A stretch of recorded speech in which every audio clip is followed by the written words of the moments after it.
there's a lot of curiosity, whether it's just shifting, sort of the way we do primaries, but go back to the start, the Twitter files, Hunter Biden, the Biden administration. Is there anything that you're looking at right now as indications of what's going to happen in 2024? Or do you feel like Biden's the man and whether we like it or not, make your decision? Well, Jill Biden is the woman, right? Who is really running things here, right? It's You think Joe Jill Biden Biden is? is really the pivotal figure. And I think she is kind of coming out endorsing the run, which I'd expect because, look, first, as a president, you've got to maintain the fiction that you're not a lame duck for as long as possible. And second, I suspect she is playing a much bigger role, than people realize in carrying out the administration. So I look, the president is going to have to get through Hunter Biden hearings. If he makes it through that, he might actually make it to the nomination. I think that's probably his biggest test. But remember, the economy here is faltering. A lot of people are going to get more and more upset about the economy, particularly if unemployment rises, and there's going to be Democratic competition. Look, I think this is time for return of the governors, whether it's DeSantis or whether it's the Newsom or whether it's some other governors that we haven't thought of yet. I think people want a president that has leadership experience and executive experience, and that they realize that this is a job that shouldn't be done by somebody who runs beauty pageants and then who was just in the Senate. And I think they're going to change that.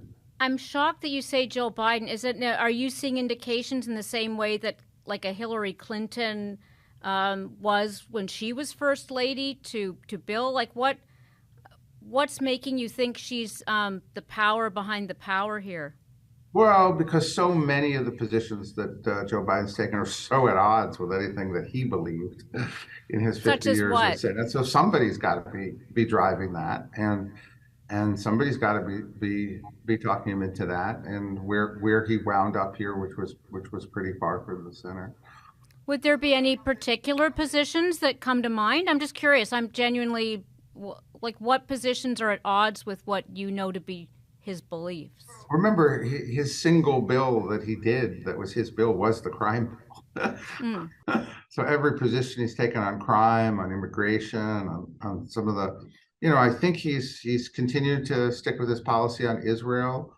I think which is one of the exceptions, and I think the extreme support, with the teacher unions and other positions, been again not really in character, although it was generally very strong supporter of the manufacturing unions. So, but I do think you see a departure here. She's going to apparently make some comments that tilting in the direction that she's become more favorable towards him running again. And like I said, doesn't surprise me. But on the other hand, it wouldn't surprise me if we wound up with neither Trump nor Biden. I've written that neither Trump nor Biden should run. Right. We talked about that. What about, as a former vice president, would he be looking favorably, or should we be thinking more about Kamala Harris? I mean, I'm just curious. Well, I think the question will be, what happens through these Hunter Biden hearings? Is there any possibility that a year or so in that you'll see something like what happened in New York State, where Harris will become president and then she'd be really well positioned? If that doesn't happen, I think there'll be open primaries, and in both these places, it'll be a pretty, things won't pick up here until, late, sort of September and October of the year of 23, and when the debates start to occur, and get your popcorn, enjoy the extended political season.